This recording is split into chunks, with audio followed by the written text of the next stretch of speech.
इस वीडियो में वैद्युत विभव के विषय में कुछ और जानकारी प्राप्त करेंगे।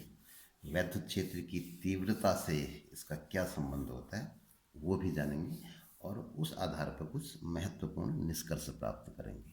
सबसे पहले ये जानते हैं कि अगर बहुत सारे बिंदु आवेश किसी स्थान पर रखे हुए हैं तो इन सब के कारण अगर हमको किसी बिंदु पर वैद्युत विभव ज्ञात करना है तो कितना होगा। तो इसके लिए एक चीज़ हमको जाननी है कि वैद्युत विभव एक अदिश राशि है और वैद्युत क्षेत्र को व्यक्त करने का एक तरीका है, ये तो हम पहले बात कर चुके हैं। और वैद्युत क्षेत्र को वैद्युत क्षेत्र की तीव्रता के द्वारा भी व्यक्त करते हैं। तो वैद्युत क्षेत्र की तीव्रता एक सदिश राशि होती है जबकि वैद्युत विभव एक अदिश राशि होती है। तो ये अब अपनी सुविधा के हिसाब से हम कहीं पर अगर हमको सदिश रूप में व्यक्त करना है तो वैद्युत क्षेत्र की तीव्रता के रूप में व्यक्त करेंगे और कहीं पर अदिश रूप में व्यक्त करना है तो वहाँ पर फिर वैद्युत विभव के पदों में व्यक्त करेंगे। तो ये चीज़ भी दिमाग में रखनी है, सदिश और अदिश वाला कॉन्सेप्ट। तो किसी स्थान पर मान लो Q1, Q2, Q3, Q4 इस तरीके से n बिंदु आवेश रखे हैं और एक बिंदु P है जो Q1 से R1 दूरी पर है, Q2 से R2 दूरी पर है, Q3 से R3 दूरी पर है और इसी तरीके से बाकी दूरियां भी होंगी। तो बिंदु P पर जो परिणामी वैद्युत विभव होगा वो इन सभी बिंदु आवेशों के कारण जो वैद्युत विभव उत्पन्न होंगे उन सब के बीजगणितीय योग के बराबर होगा। बीजगणितीय योग का अर्थ हुआ कि धन आवेश के कारण विभव धनात्मक होगा और ऋण विभव के कारण वैद्युत विभव जो है वो ऋणात्मक होगा। तो धन और ऋण चिन्हों सहित इसका योग करना है तो बीजगणितीय योग के बराबर होगा, ऐसे इसको बोला जाएगा। तो ये चीज़ हमको ध्यान में रखनी है।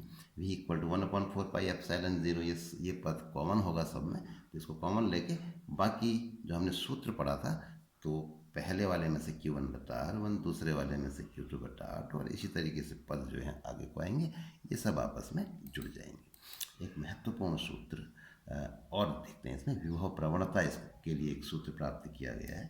तो इसमें क्या किया गया है, एक समान वैद्युत क्षेत्र लिया गया है और वैद्युत क्षेत्र में अगर हम देखें जैसा हमने पहले भी विचार किया था, दो बिंदुओं की अगर हम बात करें A और B, तो बिंदु B और बिंदु A, तो एक कॉन्सेप्ट हमको वहाँ से रखना है। जब हमने विभव की शुरू में बात करी थी कि वैद्युत क्षेत्र की दिशा में अगर हम आगे को बढ़ें तो वैद्युत विभव घटता है।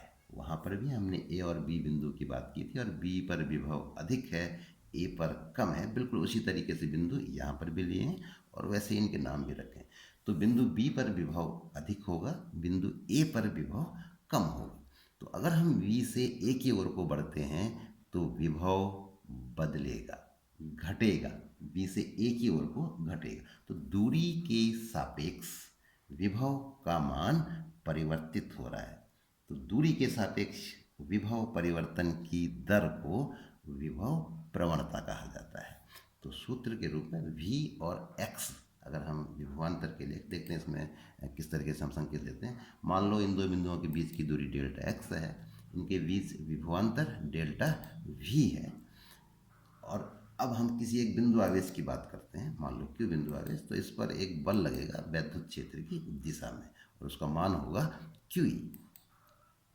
तो यहाँ पर अगर हम देखें कि अगर हम बिंदु आवेश को A से B की ओर को ले जाएं, A से B तक ले जाएं, तो विभवांतर को जैसे हमने वहाँ पर परिभाषित किया था तो वही चीज़ उसका उपयोग अगर करें तो हम कह सकते हैं कि Q आवेश को A से B तक लाने में किया गया कार्य जो है वो कितना होगा। पहले कार्य की गणना कर लें, क्योंकि यहाँ पर बल स्थिर है, बल का मान F is equal to QE।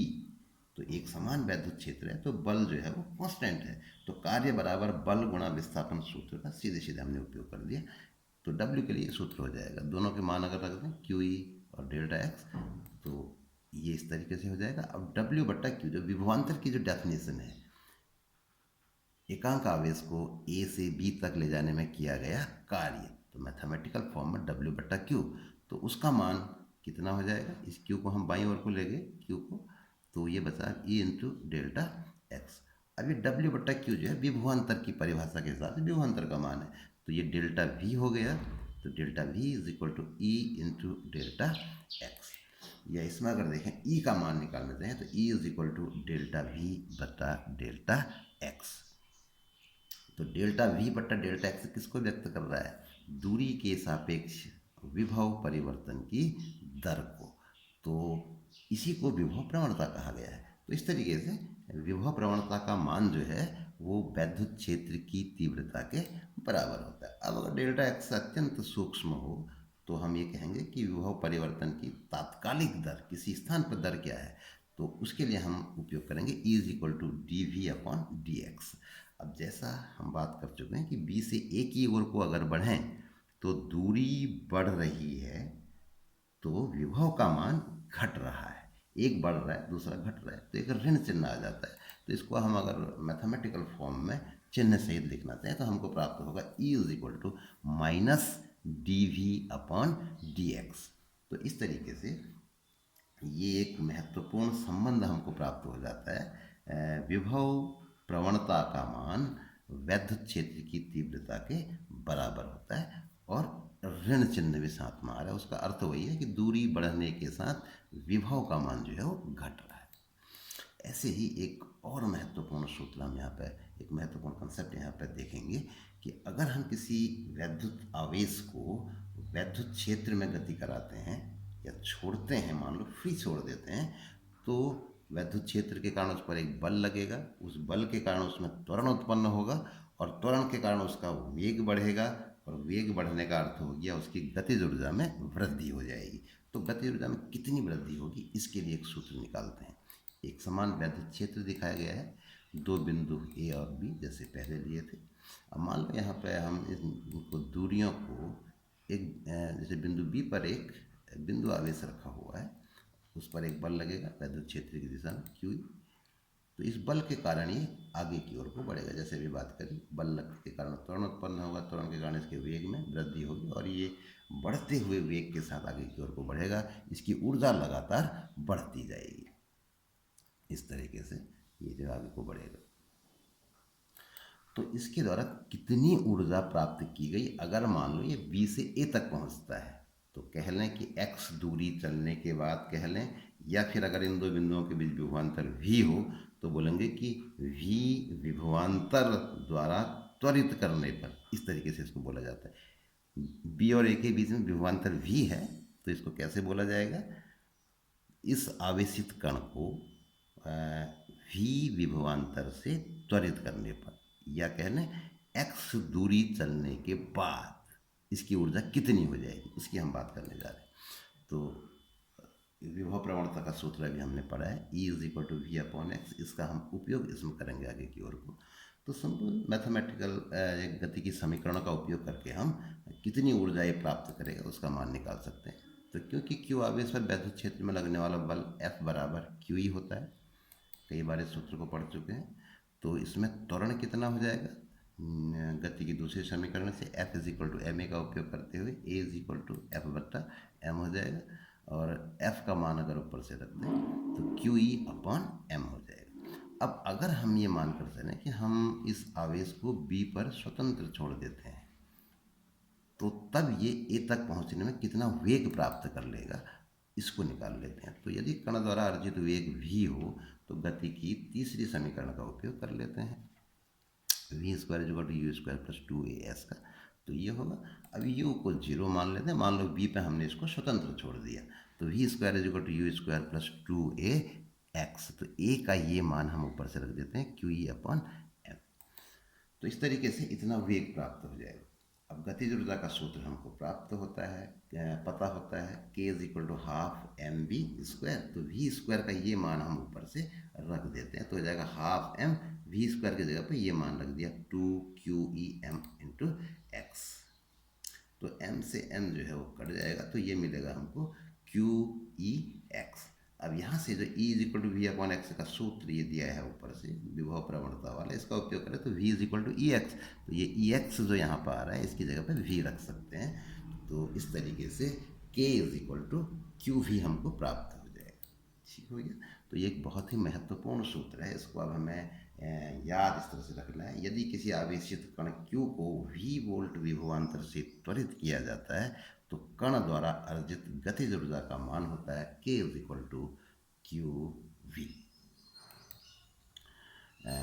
एक चीज़ इसमें और देखेंगे कि अगर हम किसी आवेशित कण को वैद्युत क्षेत्र में गति कराएं तो उसका पथ कैसा होता है।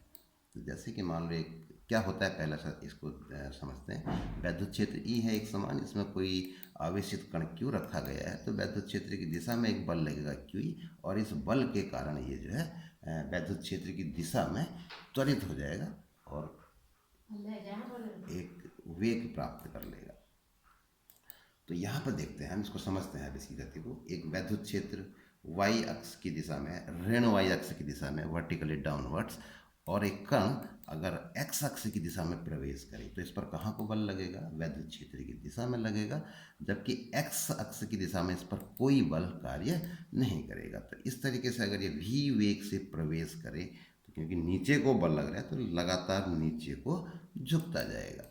तो ये हमको ध्यान, एक मोटा आइडिया कि कैसे आ रहा है, क्योंकि नीचे को बल लग रहा है और दाहिनी ओर एक्स अक्ष की दिशा में v वेग से इसने प्रवेश किया और नीचे की ओर को इस पर बल लग रहा है, तो ये आगे को तो चलेगा ही चलेगा एक्स अक्ष की दिशा में, y अक्ष की दिशा में भी नीचे की ओर को गति करेगा। तो वो गति कैसे पथ पर होगी उसको हमें समझना है। तो नीचे की ओर को एक बल लग रहा है वैद्युत क्षेत्र की दिशा में, तो अगर यूं प्रवेश करे तो नीचे को झुकता जाएगा। तो ये पथ कैसा है इसको देखना है हमें।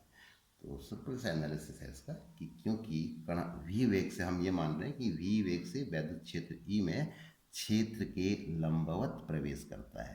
क्षेत्र y अक्ष की दिशा में है और ये x अक्ष की दिशा में प्रवेश कर रहा है, तो क्षेत्र के लंबवत प्रवेश करता है, इस तरह से इसको कहा जाएगा। t समय में मान लो ये x y पर पहुंच जाता है, इसका अर्थ हो गया x अक्ष की दिशा में x दूरी तय करता है और y अक्ष की दिशा में y दूरी तय करता है। तो क्योंकि x अक्ष की दिशा में कोई त्वरण नहीं है तो दूरी बराबर बल गुणा दूरी बराबर चाल गुणा समय, और इसने v चाल से प्रवेश किया था तो वो नियत रहेगी, तो मिलेगा x is equal to V T. और y अक्ष की दिशा में क्योंकि बल कार्यरत है तो गति की समीकरणों का उपयोग होगा, y is equal to U T plus half A T square.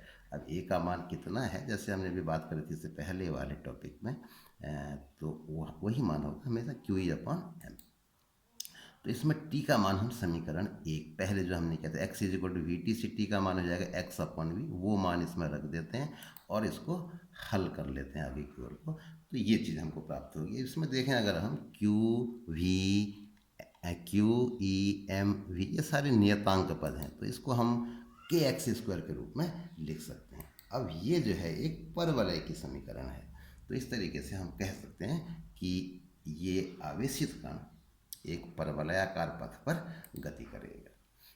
तो इस एपिसोड में इतना ही।